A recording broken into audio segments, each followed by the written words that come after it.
디모데후서 3장 10절로 17절 말씀입니다. 나의 교훈과 행실과 의향과 믿음과 오래 참음과 사랑과 인내와 박해를 받음과 고난과 또한 안디옥과 이고니온과 루스드라에서 당한 일과 또한 박해를 받은 것을 내가 과연 보고 알았거니와 주께서 이 모든 것 가운데서 나를 건지셨느니라. 무릇 그리스도 예수 안에서 경건하게 살고자 하는 자는 박해를 받으리라.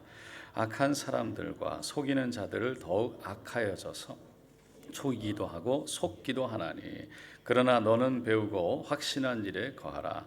너는 내가 누구에게서 배운 것을 알며 또 어려서부터 성경을 알았나니, 성경은 능히 너로 하여금 그리스도 예수 안에 있는 믿음으로 말미암아 구원에 이르는 지혜가 있게 하느니라. 모든 성경은 하나님의 감동으로 된 것으로 교훈과 책망과 바르게 함과 의로 교육하기에 유익하니, 이는 하나님의 사람으로 온전하게 하며 모든 선한 일을 행할 능력을 갖추게 하려 함이라. 아멘. 오늘 저는 디모데후서 3장 10절로 17절 말씀을 통해서 마지막 때의 성경을 이란 제목으로 함께 은혜를 나누고자 합니다.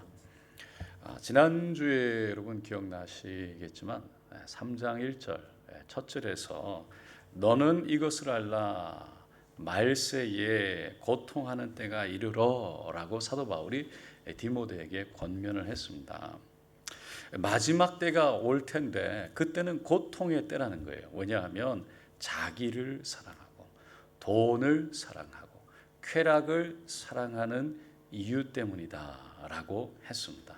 그러다 보니까 결국 이기적이 되고 자기만 알다 보니 관계가 깨어지고 모든 사람이 스스로 고독 가운데 들어가고 또 그 관계 깨어진 속에서 또한 괴로움을 당할 수밖에 없는 것입니다. 무엇보다 악이 들어오면 결국은 그 악을 사단이 주는 것이기에 사단은 우리를 죽이고 멸망시키고 도덕질하러 오기 때문에 결국은 고통을 경험할 수밖에 없다는 것입니다.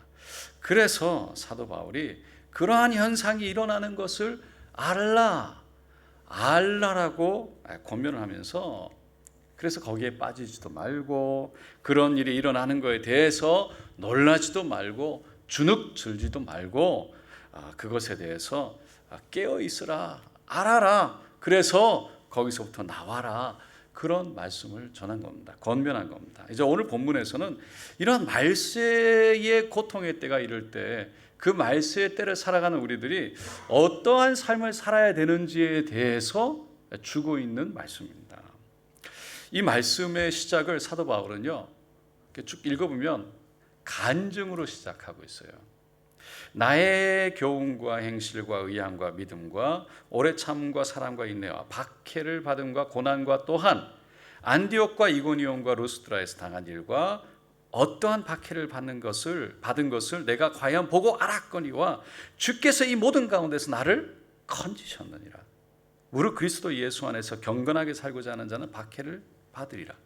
사도 바울이 너 디모데후야, 너가 아는 것처럼 내가 전했던 교훈들, 내가 행했던 행신들, 내가 가졌던 의향과 믿음, 그리고 내가 보였던 오래 참음, 사랑, 인내, 내가 경험한 박해 그리고 고난, 이걸 너희가 다 알지 않느냐? 내가 다메섹으로 가던 중에 예수를 환한 빛 가운데 만나서 그 눈이 가려졌다가 아나니아가 와서 눈을 뜨게 하고, 그래서 다소로 가서 숨어 있는데 바나바가 와서 나를 붙잡아 안디옥으로 인도했지 않느냐? 그건 너가 알지 않느냐? 무엇보다 그 안디옥에서 말씀을 전하고 그리고 말씀 이방인에게 복음을 전하고 파송을 받았다가 이 이고니오에서 바나바와 함께 회당에 들어가서 복음을 전했는데 여러 헬라인들, 그리스인들, 유대인들이 복음을 받아들여서 변화되었지만 예수를 믿지 않은 유대인들이 얼마나 핍박하는 바람에 어쩔 수 없이 돌로 쳐서 치려고 하는 바람에 내가 루스드라로 피신을 갔지만 너가 어렸을 때 보았던 것처럼 루스드라에서 유대인들이 돌로 쳐서 내가 죽지 않았느냐, 그거예요. 그런데 그런 모든 박해 가운데, 그런 모든 어려움 가운데, 핍박 가운데 너가 과연 보고 알았거니와 주께서 모든 것 가운데 나를 건지셨느냐, 그 가운데 나를 루스드라에서 죽은 것 같아 성 밖으로 끌고 가 나를 버린 그들 가운데 살아났느니라. 할렐루야. 놀라운 간증으로 지금 디모데에게 말하는 거예요. 그러니까 이 무슨 말입니까? 사도 바울은 마지막 때가 돼서 이런 고통의 시간, 고난의 시간, 어려움의 시간이 있겠지만 하나님은 반드시 나를 건져 주셨듯이 너를 건져 주실 줄로 믿는다. 신앙의 고백인 겁니다. 그러면서 13절에 말세가 되면 악이 더욱 날뛰다 보니까 악한 사람들과 속이는 사람들이 더욱 악해져서 서로 속이기도 하고 속기도 한다 라고 말하고, 그러한 때에는 14절 15절에 이렇게 해야 된다 라고 말하고 있어요. 14절 15절 함께 읽겠습니다. 그러나 너는 배우고 확신한 일에 거하라. 너는 내가 누구에게서 배운 것을 알며 또 어려서부터 성경을 알았나니 성경은 능히 너로 하여금 그리스도 예수 안에 있는 믿음으로 말미암아 구원에 이르는 지혜가 있게 하느니라. 디모데야, 너는 여전히 겸손히 배우고 그 배운 것에 대해서, 아는 것에 대해서, 마음에 복음의 확신을 가진 것에 대해서 확신한 일에 거해라. 그래서 어렸을 때부터 알았던 성경 말씀, 그 성경 말씀을 붙들고 그 예수 안에 있는 믿음으로 인해 저 하늘에 이르는 그 길을 하나님이 말씀이 인도해 줄 테니까 그 말씀을 잘 붙들고 살아라. 왜냐하면 첫째로 성경은 우리에게 지혜를 주기 때문이다 라고 말하고 있습니다. 한국은 보통 한 해에 한 4만 5천여 종의 여러 4만 5천여 종의 신간 서적들이 출간이 된대요. 엄청나게 많은 책들이 쏟아지는 거예요. 근데 그 어떤 책도요, 근본적으로 정말 구원에 이르는 길을 보여주는 책은 사실은 없지요. 칸트, 데카르트, 니체 철학서적, 셰익스피어, 톨스토이 문학서적, 그런 걸 통해서 사실은 감동도 없고 그리고 교훈도 없습니다. 그런데 우리의 영혼의 죄, 그리고 그 죄를 통해서 들어온 우리가 주일날 보았던 것처럼 죽음, 사망, 이것을 해결해 줄 수 있는 근본적인 해결책을 주는 책은 없다는 거예요. 여러분, 오직 성경만이 그것을 해결하는 지혜를 우리에게 주는 줄로 믿습니다. 사도 바울이 로마서 1장 16절에 이 복음은 모든 믿는 자의 구원을 주시는 하나님의 능력이라고 그랬어요. 사형수들의 수기를 모은 책인 내 영혼을 받으소서라는 신앙 간증집이 있습니다. 거기 보면 16명이나 잔인하게 사람을 죽였던 김대두라는 사람의 간증이 나와요. 사형 집행이 이루어지기 마지막 순간에 집행관이 혹시 하고 싶은 마지막 남길 만한 하고 싶은 말은 없느냐라는 질문에 이렇게 고백하죠. 저는 이미 죽어야 할 몸이지만 하나님께서 저를 불쌍히 여기셔서 주님을 믿고 구원받게 해주셨으니 감사할 뿐입니다. 저는 여러분과 영영 이별하는 것이 아니고 하나님 나라에 가서 다시 만날 것입니다. 목사님 은혜 많이 받았습니다. 감사합니다. 그 목사님이 앞으로 나와서 예수여 당신의 나라에 임하실 때 나를 생각하소서 하니 예수께서 이르실 때 내가 진실로 내게 이르노니 오늘 너가 나와 함께 낙원에 있으리라. 누가복음 23장 말씀을 읽어줄 때 이 김대두 이 사람의 눈에서 뜨거운 눈물이 흘러내렸다는 거예요. 그리고는 아멘 크게 외치고 결국은 평화롭게 죽음을 맞이했다고 합니다. 그러니까 한 사형수죠. 얼마나 극악한 죄를 지었던 16명을 무참하게 살해했던 용서받을 수 없었던 죄인이지만 중요한 것은 그것이 죄라는 것을 깨닫고 그것이 죄로 고백되어지고 정말 자신과 같은 죄인도 예수님이 사랑하셔서 십자가에 못 박혀 피 흘려 돌아가신 것을 믿게 되고 그리고 그 천국에 대한 소망으로 마지막 죽음 앞에서 하나님을 바라보고 예수를 기억하고 천국을 바라보며 믿음으로 갔다는 것이에요. 그러니까 여러분, 이게 복음이라는 것이 사람을 변화시키는 놀라운 능력이 있다는 겁니다. 제가 요즘에 로마서를 함께 나누면서 다시 제 마음속에 들어오는 것은 이 복음의 능력이 놀랍다는 거예요. 복음이 무엇입니까? 예수가, 하나님이 우리를 사랑하셔서 이 땅에 오셨다는 거예요. 우리는 죄인이고 태어날 때부터 가진 죄, 원죄뿐만 아니라 이 땅에 살아가면서 지은 죄성을 가진 죄인으로서 이 땅에 살다 보니 결코 이 죄를 우리 스스로 해결할 수 없는데 예수님이 스스로 자신을 십자가에 던져 우리의 죄를 짊어지고 그 죄값을 다 자신의 죽음으로 치르신 거예요. 핏값으로. 그래서 우리를 사셔서 하나님의 자녀 삼으시고 이제는 천국 갈 수 있는 길을 열어주셨다는 거예요. 어떻게 해요? 그분이 사망 권세를 깨뜨리고 3일 만에 살아나셨기 때문인 줄로 믿습니다. 복음이에요. 근데 이 복음이라는 것이 너무 간단해요. 어떻게 보면 너무 단순해요. 어떻게 보면 너무 쉬워요. 그래서 이 복음을 얘기를 하면 너무 당연한 것 같고 너무 어떻게 보면 좀 지루한 것 같고 그런데 이 복음이 아니면 변화되지 않는다는 거예요. 하나님이 복을 내려주신다. 하나님이 나를 지켜주십니다. 그래서 하나님에 대한 믿음이 와서 하나님을 믿는다 할지라도 진짜 내가 죄인이고 그 죄를 예수의 보혈로 씻어주시고 그 죄를 하나님이 담당하시고 내가 죄에서 해방받고 용서받고 하나님의 자녀가 되었다는 이 복음이 하나님의 사랑이 내 안에 들어오지 않으면 아무 소용이 없는 거예요. 어려움이 일어나고 진짜 문제가 생기고 시험이 찾아올 때 금방 흔들려 버려요. 왜? 진짜 복음 안에 믿음 안에 구원 안에 있지 않기 때문에.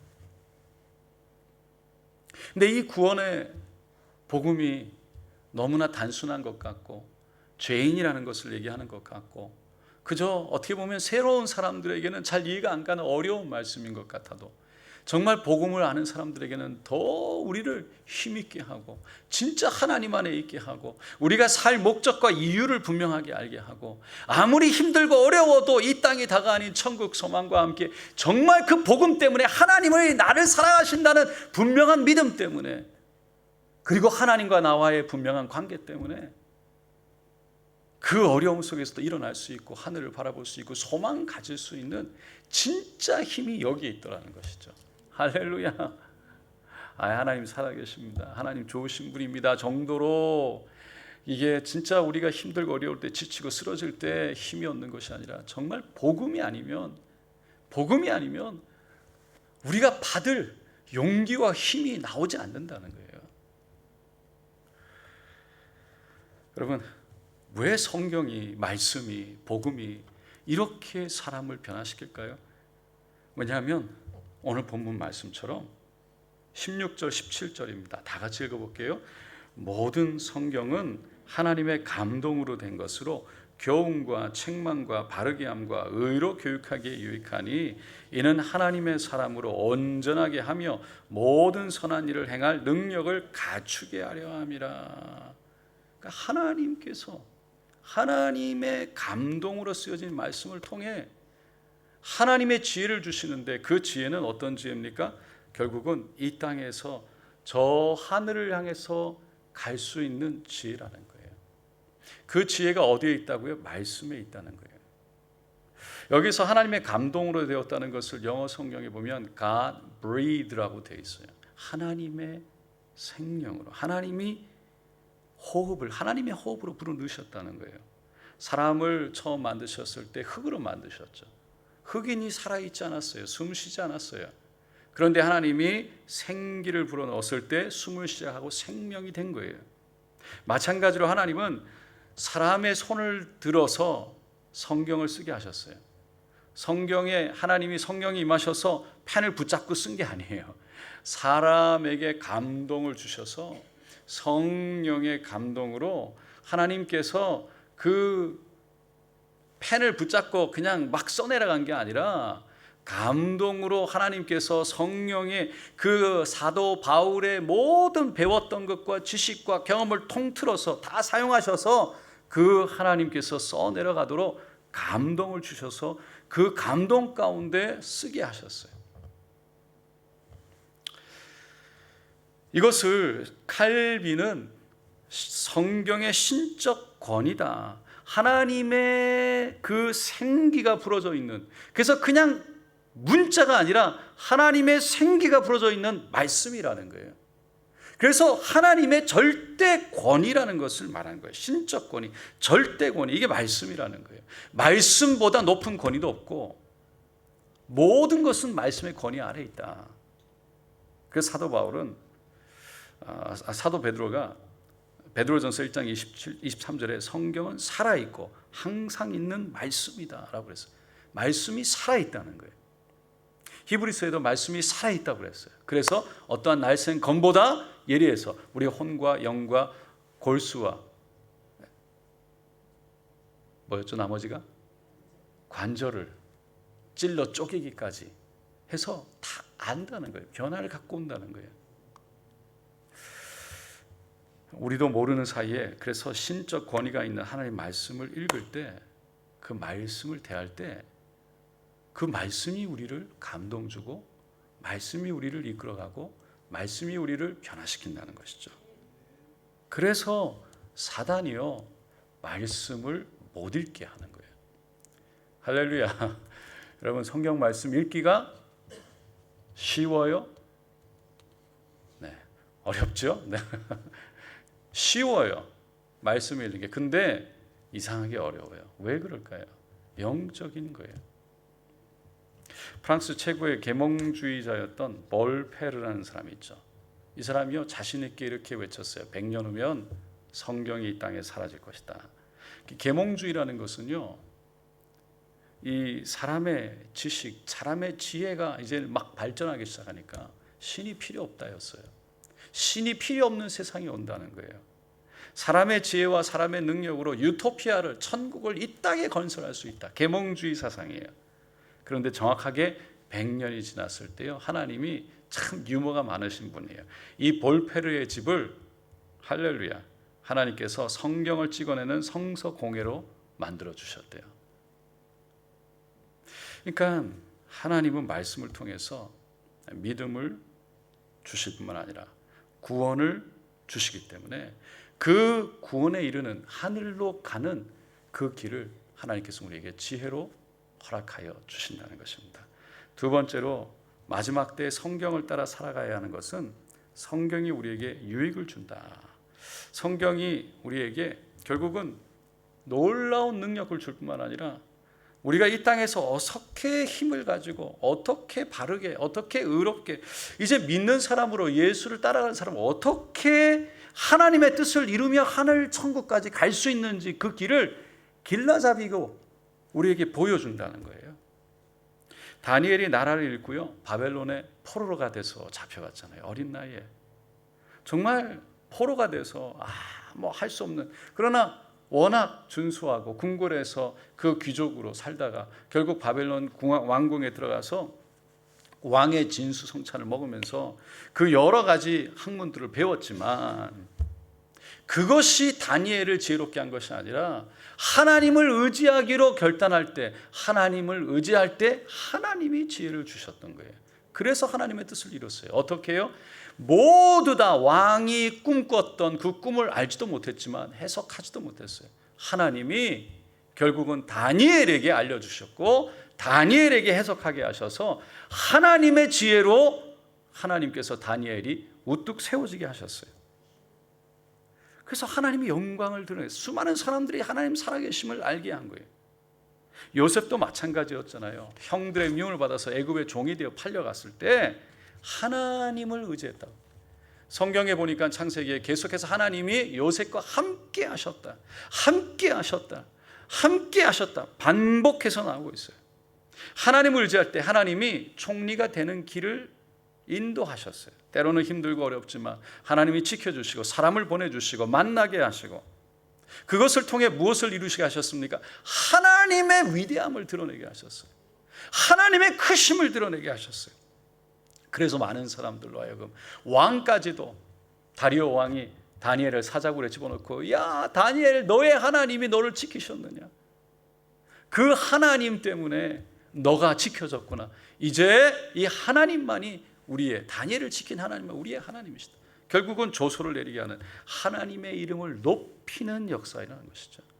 여러분, 하나님이 우리에게 지혜를 주시고 우리에게 은혜를 주시는 이유는 우리가 잘 되는 것, 할렐루야, 당연히 잘 되죠. 하나님이 도와주시는데 우리가 잘 되기 위함만이 아니라 그것을 통해 하나님의 살아계심과 하나님의 영광을, 하나님의 뜻을 드러내고 나타내기 위함인 줄로 믿습니다. 영국의 빅토리아 여왕이요, 64년 동안 왕위에 있었죠. 그때 영국의 별명이 뭐였습니까? 해가 지지 않는 나라였어요. 수많은 사람들이 위대한 나라다. 그래서 그렇게 되기까지 윌리엄 4세, 바로 그 전 아버지 왕이 마지막 죽음 앞에 있던 밤에 이 빅토리아 여왕이 하나님 앞에 무릎을 꿇고 성경을 펼쳤습니다. 그리고는 이렇게 기도했어요. 주여, 제가 영국의 왕이 되면 하나님 말씀대로 통치하게 하옵소서. 그 기대대로 빅토리아 여왕은 영국을 다스리면서 말씀 속에서 말씀으로 문제를 해결하고, 그리고 나라를 이끌려고 노력했대요. 언젠가 인도의 한 왕자가 그 여왕이 너무 정치를 잘한다는 이야기에 찾아와서 어떻게 그렇게 정치를 잘할 수 있는 비결이 무엇이냐고 물었답니다. 그때 여왕이 성경을 들고는 바로 이것입니다 라고 했다는 거예요. 여러분, 진짜 우리가 만약에 어디에 가면 얼마나 돈을 벌 수 있습니다, 어떻게 하면 얼마나 성공할 수 있습니다, 수많은 사람들이 성공하길 원하고 돈 벌기를 원하고 올라가길 원하고 잘 되길 원해서 많은 노력을 하고 사람을 찾아다니고 세미나를 가고 열정으로 합니다. 근데 수많은 정말 그리스도인들 중에 성공한 사람들이요, 하나같이 고백하는 것이 어디에 성공의 비결이 있다고 말합니까? 성경에 있다라고 고백하는 거예요. 미국의 실업가였던 최신부 장관까지 지냈던 존 워너메이커라는 사람이 있습니다. 이 사람의 별명은 백화점 왕이었어요. 벽돌 한 장으로 교회를 짓게 했다는 소년으로 유명세를 떨치기도 했는데, 훗날에 백화점 왕이 되면서 최신부 장관까지 되고, 한 신문 기자의 인터뷰 가운데 그가 이런 말을 남겼습니다. 장관은 부업이고 주일학교 교사가 본업입니다. 그러면서 주일학교 교사로 67년간 봉사한 것을 대단한 자부심을 갖고 있었다라고 말합니다. 한국의 YMCA, 종로 2가의 YMCA 건물도 그 사람이 지어줬대요. 근데 그에게는 수많은 사람들이 옆에서 그를 보고 평가하기는 탁월한 능력, 정확한 경영 능력, 투자의 귀재, 이렇게 평가했어요. 그런 그가 성공한 비결에 대해서 사람들이 와서 얘기를 듣고 책을 여러 권 썼죠. 지금도 나오는 수많은 책들 가운데 그에 대한 이야기가 많아요. 뭐 아침 일찍, 아침형 인간, 이런 얘기 들어보셨죠? 이 사람 이야기예요. 근데 진짜 성공 비결은 다른 데 있었다고 말해요. 어느 날 한 신문 기자가 선생님께서 지금까지 투자한 것 중에 가장 성공적이었던 것은 무엇입니까? 그때 존 워너메이커가 내가 12살 때 최고의 투자를 한 적이 있습니다. 그때 나는 $2 75센트를 주고 성경 한 권을 샀습니다. 이것이 가장 위대한 투자였고 가장 위대한 일이었습니다. 왜냐하면 성경이 오늘의 나를 만들었기 때문입니다. 많은 사람들이 워너메이커 성경의 그 성공 이유를 탁월한 인간관계, 아이디어, 치밀한 계획, 프로그램, 이벤트, 여러 가지 탁월한 능력 때문이라고 평가를 했어요. 근데 정말 본인은 자신의 삶을 쭉 돌아보면서 그가 자기 자신의 성공 비결을 자신이 평가할 때 자기가 그 12살 때 구입했던 빨간 가죽 성경책이었다는 것을 알게 됐다는 거예요. 그래서 84세 때 주일학교에서 이런 간증을 했습니다. 나는 지난 75년 동안 주일학교에서 생활했습니다. 주일학교 덕분에 많은 사람들에게 칭찬과 인정을 받았습니다. 그러나 내 인생을 되돌아볼 때 주일학교에서로부터 받은 것에 비하면 아직 반도 갚지 못했습니다. 주일학교는 내 평생의 학교였고 성경은 내 인생의 교과서였습니다. 나는 날마다 성경을 묵고 성경과 더불어 내 인생의 하루를 시작했습니다. 성경을 읽고 성경을 배우고 성경을 가르칠 때 내 인생은 가장 행복했고 즐거웠습니다. 나는 오늘 아침 식사 전에 영의 양식으로 전도서 말씀을 읽었습니다. 청년이여, 내 어린 때를 즐거워하며 내 청년의 날을 마음에 기뻐하여 마음에 원하는 길과 내 눈이 보이는 대로 쫓아 행하라. 그러나 하나님이 이 모든 일로 인하여 너를 심판하실 줄 알라. 하나님께서는 여러분 한 사람 한 사람을 지켜보고 계십니다. 여러분의 인생에서 성공하고 싶다면 성경 읽는 습관을 소중히 여기시기 바랍니다.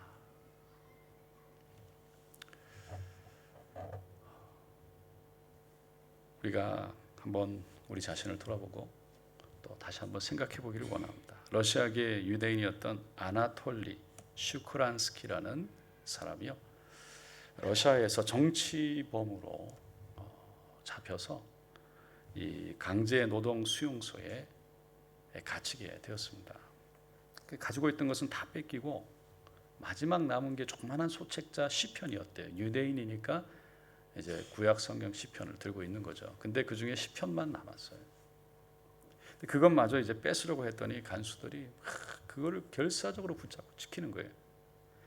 그것 때문에 130일 동안 혓볕도 들지 않는 독방에 갇혀야만 했답니다. 그러니까 강제 노동 수용소의 생활은 말할 수 없는 비참함 그 자체였어요. 먹는 것도 입는 것도 출근하지 않고 추위를 견디기에는 너무 어려웠던 것이죠. 12개월이 지난 후에 결국은 석방 명령이 정부로부터 왔을 때 1986년 1월이었습니다. 세계 사람들이 다 주시하는 가운데 이 슈크란스키가 러시아 경비 대원들과 함께 정해진 장소로 가게 되는 거예요. 그리고 이제 그를 유대인이니까 유대로 예루살렘으로 데려가려고 사람들이 와서 기다리고 있었어요. 이 슈크란스키가 이제 막 마지막으로 떠나려고 하는데 경비원들이 달려들어가지고 그가 이제 아무것도 없어야 되는데 그 시편을 들고 있으니까 그걸 뺏으려고 했나 봐요.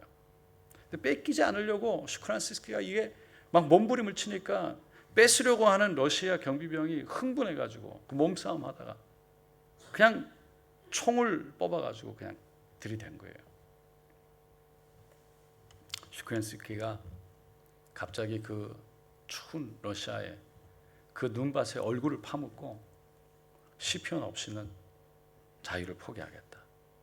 시편 없이는 내가 자유하지 않겠다. 그리고 외치고 울고 있으니까 더 이상 어떻게 할 수 없어서 러시아 경비대원이 돌아갔다는 거예요. 기자들이 그런 모습을 바라보면서 아니 그렇게 위험한 상황에서 그거 시편 쪽지 그거 저기 가면 또 살 수도 있고 그런데 왜 이거를 이렇게 포기하지 않으려고 했습니까? 그때 그가 이런 말을 했습니다. 지옥 같은 강제 노동 수용소에서도 견딜 수 있었던 것은 바로 이 시편 성경 때문이었습니다. 그런데 어찌 내가 나의 생명과도 같은 그 성경을 포기할 수 있겠습니까? 그가 그렇게 이 쪽지 조그만한 성경 시편을 귀중하게 생각할 수 있었던 것, 머리로서 성경이 귀하다, 중요하다, 소중하다를 깨달은 것이 아니라 온 몸으로 그 성경을 읽으며 그 성경에서 주는 위로와 평강과 그 성경에서 주는 힘을 실제로 경험하는, 온 몸으로 경험하는 체험이 있었기 때문이었다는 겁니다.